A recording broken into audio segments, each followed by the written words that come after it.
एक लड़की के पास उसके माता पिता आते हैं और उसके हाथ में एक फ़ोन देते हैं। उसी व्हाट्सएप पर एक मैसेज आया हुआ होता है जिसमें लगभग 20 सवाल होते हैं और उन सवालों का लड़की को जवाब देना था।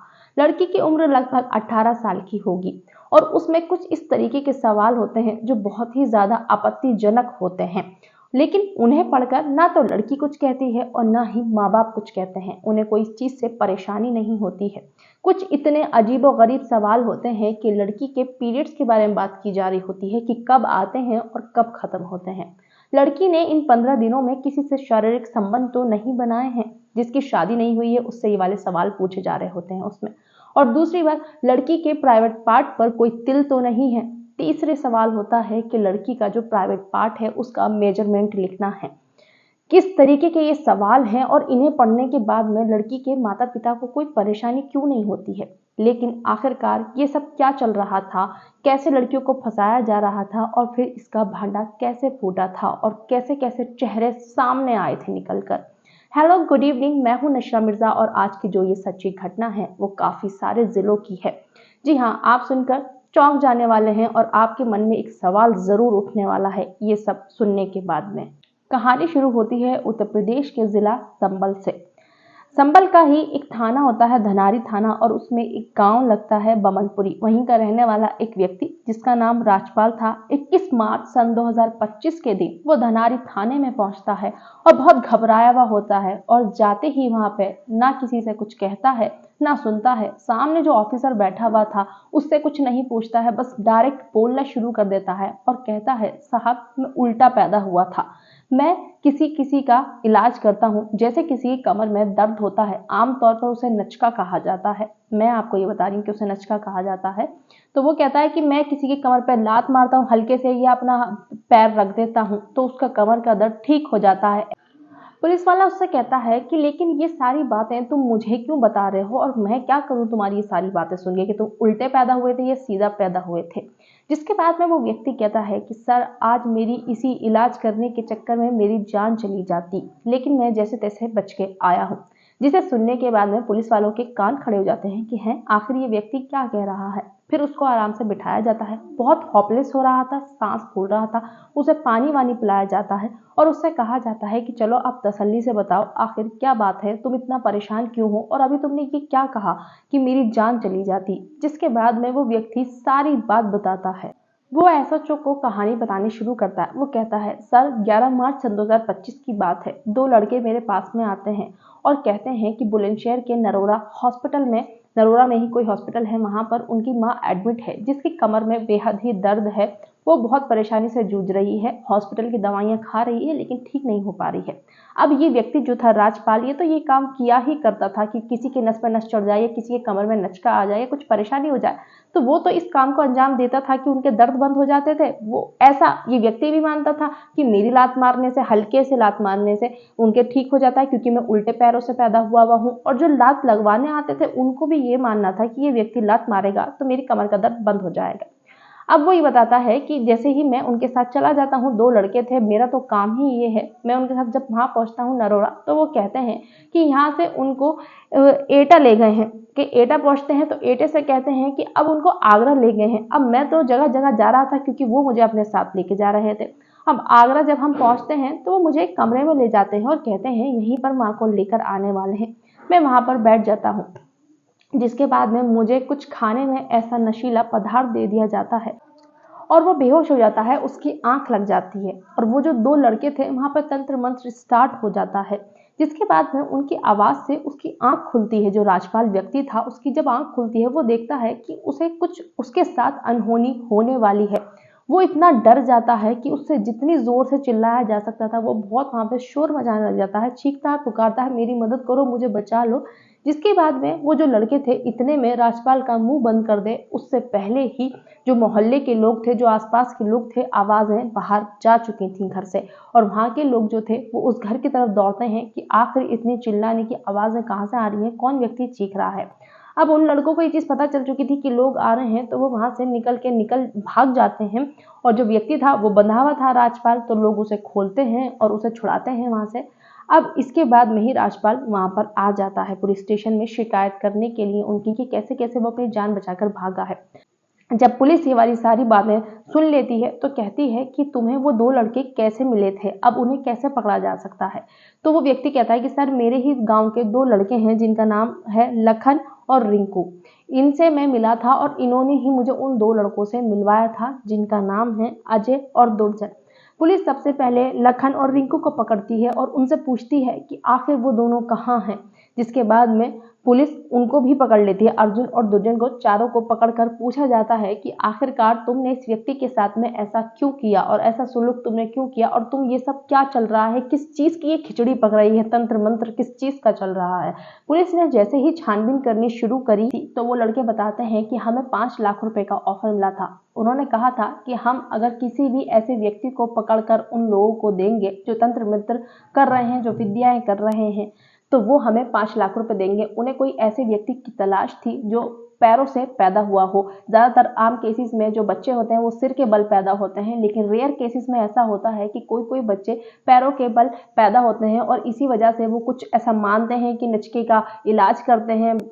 लोग जो करवाने आते हैं वो भी एक्सेप्ट करते हैं ये वाली बात कि हाँ उनका दर्द बंद हो गया है अगर उसने लात मारी है, और जो करता है वो भी एक्सेप्ट करता है। इसी वजह से वो उस व्यक्ति को पकड़कर ले गए थे नचके के बहाने से, और शायद से उस व्यक्ति की बलि देने की तैयारी वो लोग कर रहे थे। जिसके बाद में पुलिस जब छापामारी करना चालू करती है कि आखिर कौन कौन इसमें शामिल है, कहाँ कहाँ के लोग हैं, आखिर ये सब क्या चल रहा है और कितने लोगों को इस चीज का शिकार बनाया जा रहा है, तो पुलिस ने संभल में, बुलंदशहर में, एटा में, आगरा में, फिरोजाबाद में, इटावा में, कुछ इन शहरों में छापेमारी जारी करी थी, जहां से पुलिस को 14 लोग मिलते हैं और पुलिस 14 लोगों को गिरफ्तार कर लेती है। पुलिस ने अलग अलग शहरों से अलग अलग लोगों को गिरफ्तार किया था। कुछ इस तरीके से संभल से रिंकू और अजय सिंह को गिरफ्तार किया था, आगरा से रविंदर, रघुवीर, कप्तान सिंह, संजय, DN त्रिपाठी, जयप्रकाश, पप्पू, लाल सिंह, इन सबको आगरा से गिरफ्तार किया गया था। बुलंदशहर से दुर्जंग सिंह को गिरफ्तार किया गया था।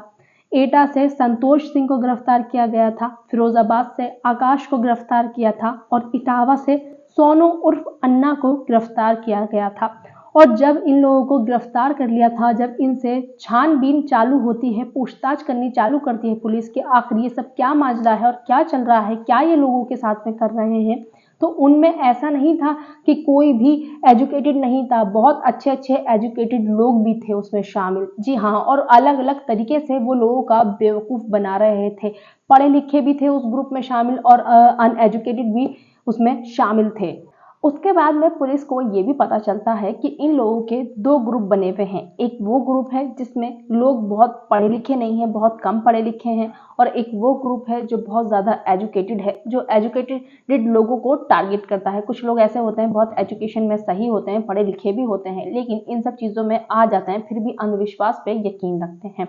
और दूसरी तरफ जो अनएजुकेटेड थे उनका तो वो पागल बहुत आसानी से ही बना रहे थे। वो क्या करते थे, गाँव में घुमा करते थे, गली गली कूचे कूचे पे जब वो घूमते थे तो वो ऐसे लोगों को टारगेट करना चाहते थे जिनकी फाइनेंशियल कंडीशन ज़्यादा अच्छी ना हो, मतलब गरीबी स्थिति में हो उनका परिवार, और जहां उनको सुंदर लड़की दिख जाती थी बस वो उस घर को तो फिर पीछा छोड़ते ही नहीं थे। किसी भी तरीके से उन्हें अपने हथकंडे में, अपने कब्जे में हथियाने की कोशिश किया करते थे, और वहां पर जाकर जैसे कोई लड़की सुंदर उन्हें दिख जाती थी तो वो उस लड़की के माता पिता से मिलना चाहते थे, और वहां पर जाके उन्हें कहते थे कि अरे तुम तो लाखों रुपए कमा सकते हो, हमारे पास तो इतना अच्छा ऑफर है, तुम क्यों गरीबी में अपनी जिंदगी गुजार रहे हो जब इतने अच्छे अच्छे ऑफर्स पड़े हैं।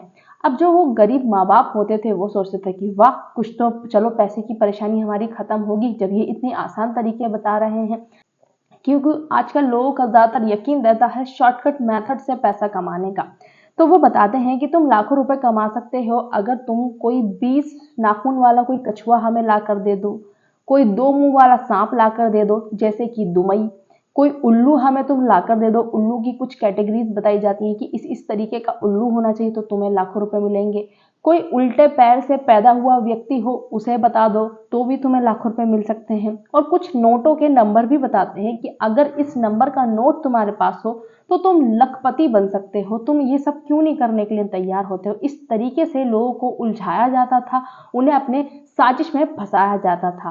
और तो और जब लड़की दिख जाती थी सुंदर तो ये सारे ऑफर पहले देते थे, पहले लाखों से बात शुरू करते थे, फिर पहुंचते थे लड़की पे कि तुम तो करोड़पति भी बन सकते हो, तुम्हारे पास तो कोई ऐसी चीज है, जिसे सुनने के बाद में अब गरीब माँ बाप या गरीब परिवार सुनते ही सोचता था कि हमारी गरीबी एक रात में दूर हो जाएगी, तो क्यों ना ये ऑफर भी सुना जाए, और लोग उनके शिकंजे में फंस भी जाया करते थे।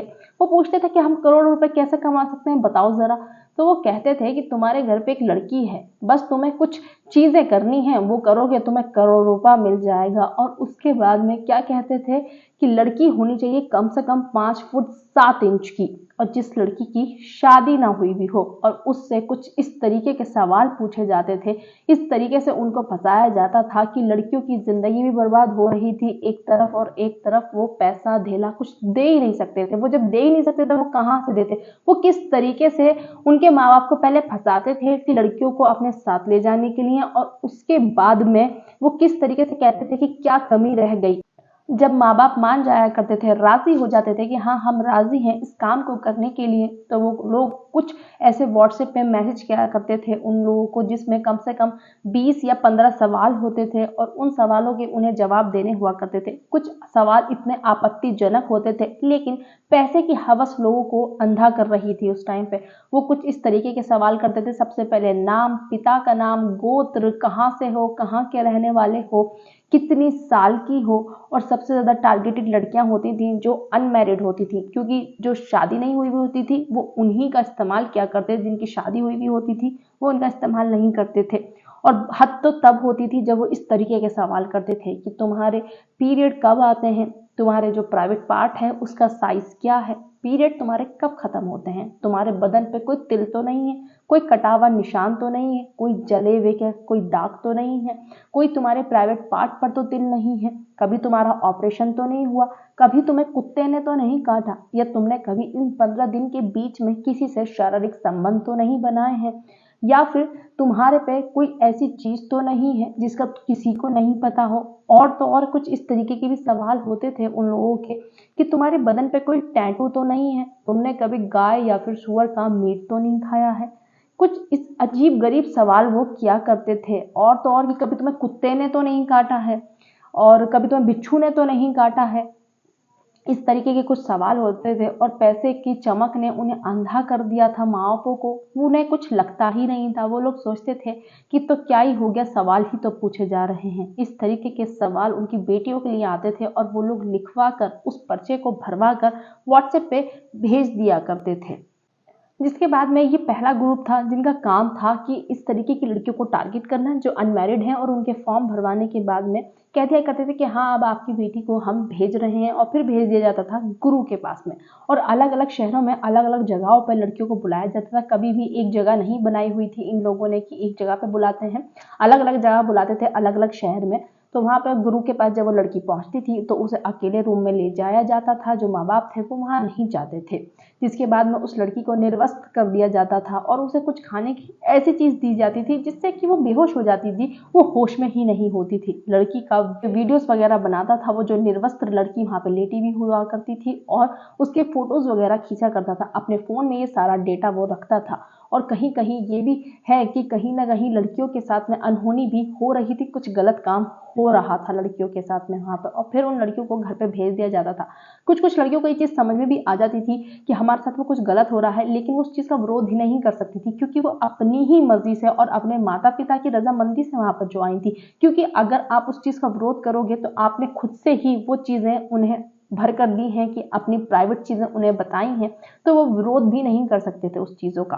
पुलिस ने जब लड़कों को गिरफ्तार किया था, इन 14 लड़कों को, कम से कम 350 लड़कियों के फोटोज जो न्यूड फोटोज थे और वीडियोस थी उनके फोन में शामिल थे। और कहीं ना कहीं पुलिस का शक ये भी है कि कहीं ना कहीं 7-8 साल से ये काम चल रहा था। जांच पड़ताल में ये भी पता चला, और पुलिस को ये भी शक है कि कहीं ना कहीं ये जो वीडियोस हैं लड़कियों की, जो निर्वस्त्र वीडियोस हैं, ये लड़कियों की जो साइड होती हैं, मतलब जिन पर इस तरीके की पिक्चरें चलती हैं, जो न्यूड पिक्चरें होती हैं, वहां पर साइड पर ये उनको सेल करते हैं और उससे पैसा बनाते हैं। और जब घर वाले सवाल किया करते थे कि हमें पैसा क्यों नहीं दे रहे हो, तो ये लोग कह दिया करते थे कि नहीं, तुम्हारी लड़की ने झूठ बोला है, उसने कहीं ना कहीं शारीरिक संबंध बनाए हैं इन 15 दिनों में। घर वाले चौंक जाते थे कि हमारी बेटियों की शादी नहीं हुई है, और वो कुछ कुछ ना कुछ कमी निकाल दिया करते थे, कोई ना कोई ऐसा पॉइंट उनको दे दिया करते थे कि जिसकी वजह से पैसे तुम्हें नहीं मिल रहे हैं। और उन्होंने इस जो पूरा ग्रुप था इसको 3 हिस्सों में बांट के रखा हुआ था। एक हिस्सा था कारीगर, दूसरा हिस्से का नाम था मीडिया और तीसरे हिस्से का नाम था आर्टिकल। जो कारीगर जिसको ये कहते थे वो होता था जो तंत्र मंत्र विद्या करता था, जो लड़कियों के साथ में गलत करता था और उनकी वीडियोस फोटोज निकाला करता था। मीडिया ये उसको कहते थे जो लोगों को फंसाते थे, झांसे में लाकर उनको सौंप दिया करते थे उस गुरु को जो ये ऐसी हरकतें किया करता था। और आर्टिकल ये लड़कियों को कहा करते थे कि आर्टिकल नंबर 1, आर्टिकल नंबर 2, मतलब लड़की 1, लड़की 2, इस तरीके से ये लड़कियों को एक नाम इस्तेमाल करते थे आर्टिकल के तौर पर। इनका जो ग्रोथ था उसका नाम था धनवर्षा। और इस तरीके से ये लड़कियों को बहला फुसला रहे थे, उनके परिवार वालों को बहला फुसला कर उन्हें अपने झांसे में फंसा कर लड़कियों की जिंदगियां बर्बाद कर रहे थे। 8 साल में 350 लड़कियों के फुटेज मिले थे और पता नहीं कितनी लड़कियों के साथ गलत हुआ होगा। जब इस केस की पुलिस जांच पड़ताल कर रही थी तो पुलिस ने ये भी कहा था कि अगर किसी के साथ में ऐसा हुआ है तो वो खुलकर सामने आए, हम उसकी मदद करेंगे, पूरा सहयोग करेंगे। और पढ़े लिखे भी कम नहीं थे, कोई बीएससी किया हुआ था, कोई पतंजलि का स्टोर चला रहा था, हर तरीके के इसमें लोग शामिल थे।